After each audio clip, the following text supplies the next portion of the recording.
Essa é mais uma obra do canal Universo Vivo. Digite @Universo Vivo no YouTube, e se inscreva no canal para não perder nenhum conteúdo novo. Silenciando os críticos. Coloque seu pé sobre o pescoço do medo da crítica, chegando a uma decisão de não se preocupar com o que as outras pessoas pensam, fazem ou dizem. O medo é uma palavra de 4 letras que pode ter um impacto devastador em um negócio. No entanto, um certo nível de medo é saudável, e isso nos impede de desperdiçar dinheiro com ideias pobres. Às vezes, nos faz voltar e examinar nossos motivos, propósitos e planejar mais de perto para avaliar se estamos dispostos a assumir o risco. Uma dose saudável de medo pode realmente nos ajudar a tomar decisões melhores. Mas como o medo afeta as pessoas que entram em território inexplorado e aqueles que foram pioneiros no desconhecido para aspirar aos seus sonhos e objetivos? Vamos voltar para a época dos anos 1940. A Segunda Guerra Mundial dominou as notícias, e milhões de homens se registraram para o recrutamento. Na mesma década, o McDonald's abriu seu primeiro restaurante em San Bernardino, Califórnia. A Jeep e o Super-Homem também fizeram sua estreia. O Sal Morton entrou em nossas cozinhas, e os pneus de borracha sintética foram introduzidos em nossos carros. O computador Mark I foi inventado em 1944. Seguido do primeiro computador digital eletrônico em 1946.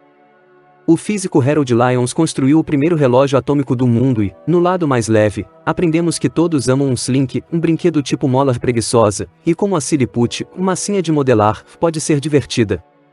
Na mesma década que foi introduzida a penicilina como cura para as doenças, outro caminho histórico estava sendo esculpido no campo médico, um que ajudou e inspirou muitos a buscarem tratamentos e carreiras médicas não tradicionais e obter seus notáveis benefícios. Este caminho foi desenhado por uma pioneira, Dra. Gladys Taylor McGarey. A Dra. Gladys tem testado remédios por mais de 60 anos. Ela foi a primeira médica a utilizar a acupuntura nos Estados Unidos, abriu terreno para o parto natural e é conhecida em todo o mundo como a mãe da medicina holística. Hoje, ela é a cofundadora da Associação Americana de Medicina Holística e da Academia de Parapsicologia e Medicina. Ela tem 93 anos de idade. A história dela é uma história de sucesso com consequências históricas. Como é virar. Dra. Gladys sempre soube que queria ser médica, embora fosse extremamente raro as mulheres entrarem para a área médica. Afinal, na década de 1940, o papel da maioria das mulheres era ser dona de casa e mãe. Poucas trabalhavam fora, e muito menos se aventuraram em carreiras não tradicionais que uma vez eram reservadas para homens pela sociedade. Suas aspirações a levaram para um extenso território inexplorado. Como ela superou os obstáculos que certamente se apresentaram durante o processo? O que passou em sua cabeça e a motivou a seguir o caminho invicto ao se aventurar no campo médico antes que as mulheres fossem aceitas com os braços abertos? Sua história extraordinária contém lições que todos podemos nos beneficiar e inspirar até hoje. Como desde 2 anos eu sabia que eu tinha que ser médica, não era algo que eu tivesse que decidir. Eu só tinha que decidir como eu ia fazer isso acontecer. Saber que eu deveria me tornar médica me deu força para enfrentar os obstáculos que se apresentaram. Foram irritações, e por vezes, obstáculos, mas nunca foram sinais para parar. Já que eu tinha uma dislexia grave, meu desafio era interno, e as obstruções do lado de fora eram coisas que eu só teria que lidar quando eu fosse confrontada por elas. Eu tive que aprender a encarar as coisas como elas vinham e a lidar com elas da melhor maneira possível. A Dra. Gladys tinha confiança em si mesma e grande crença no propósito de sua vida. Talvez o maior medo que tenha enfrentado fosse o da crítica. Afinal, ela era uma mulher entrando em um campo dominado pelos homens. Segundo o Dr. Hill, o medo da crítica é quase tão universal quanto o medo da pobreza, e seus efeitos são tão fatais para a realização pessoal, principalmente porque esse medo destrói a iniciativa e desencoraja o uso da imaginação. Para conquistar, a motivação deve ser maior do que o medo. Ambas são emoções poderosas que têm o potencial de nos fazer avançar ou nos deter.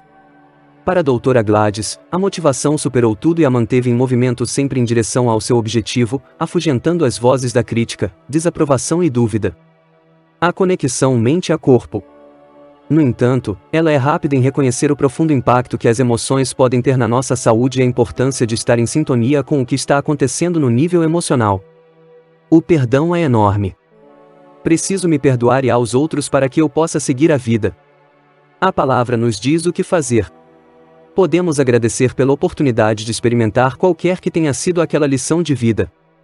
Isso pode levar anos, e talvez nunca possamos alcançar completamente nosso objetivo, mas o caminho é muito mais saudável e agradável do que ficar com ressentimentos. Torna-se como uma cicatriz que foi curada, em vez de uma ferida em que sempre estamos tirando a casca. A doutora Gladys acredita que o oposto do amor não é raiva, é apatia. A raiva é energia e às vezes é muito apropriada. Se ficar cega, torna-se ódio e isso é um assassino. Se ficar preso, pode causar doenças. Mas a apatia para todo o movimento de energia e o fluxo da vida. Nada de bom pode acontecer quando a apatia está no controle, sem crescimento, apenas decadência. Remove a luz e o leva para a escuridão. Como uma médica bem-sucedida, internacionalmente renomada, a doutora Gladys viu os benefícios de cura não apenas da doença e do corpo, mas também da mente e do espírito. Sua visão de uma abordagem integrada do Oriente ao Ocidente para o bem-estar tem muitos aspectos. Está misturando a arte e a ciência da medicina, recuperando o rosto feminino e compaixão da medicina. Permite que a força da vida, ou espírito, seja ativada para que a vida por si se torne a curadora. Está reivindicando a vida, entendendo que lidamos com doenças, mas não são estas doenças. A longo prazo, o amor é o que faz a cura. As modalidades oriental e ocidental são apenas formas diferentes de praticar a arte e a ciência da medicina, e elas se misturam muito bem se lhes dermos uma chance. É como mover-se para a luz. A doutora Gladys gosta de dizer que ela tem 93 anos, e sem receita. Ela certamente é uma raridade, e os métodos de tratamento e as metodologias em que foi pioneira contribuíram para sua excelente saúde e longevidade.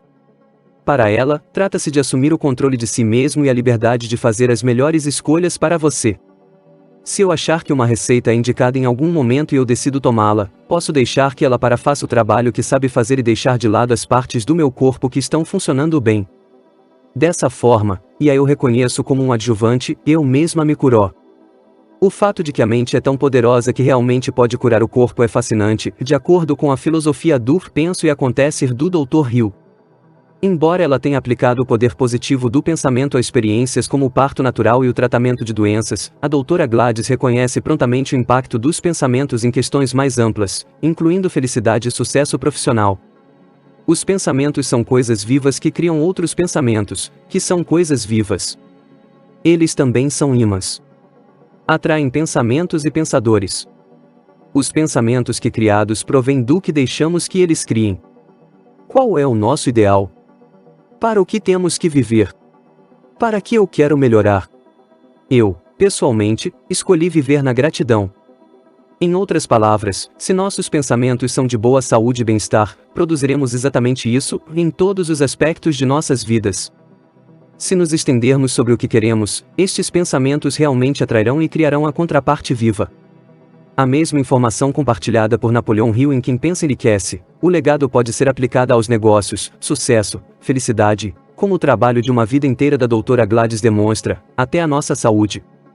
Da crença particular ao sonho compartilhado. É claro que a mente é um reservatório poderoso. Não só pode dar à luz a pensamentos, mas pode inspirar e nos motivar a persegui-los. Possui a capacidade de mudar o resultado de praticamente todos os aspectos das nossas vidas, caso prestemos atenção e nos permitamos fazer isso. Então, como trazemos esse poder à tona? Como médica, como a doutora Gladys convence seus pacientes de que suas técnicas têm mérito e os beneficiarão, mesmo quando eles não compartilharem a mesma crença? Se eu tiver uma ideia e não souber o que a outra pessoa pensa, posso simplesmente pendurar esta ideia lá fora e ver se a pessoa se agarra a ela, a rejeita ou a ignora e responde.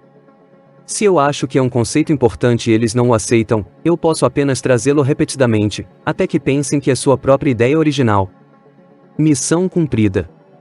Na maioria das vezes, um argumento não fazendo muito a reformulação é muitas vezes muito útil, mas se for importante, eu não desisto.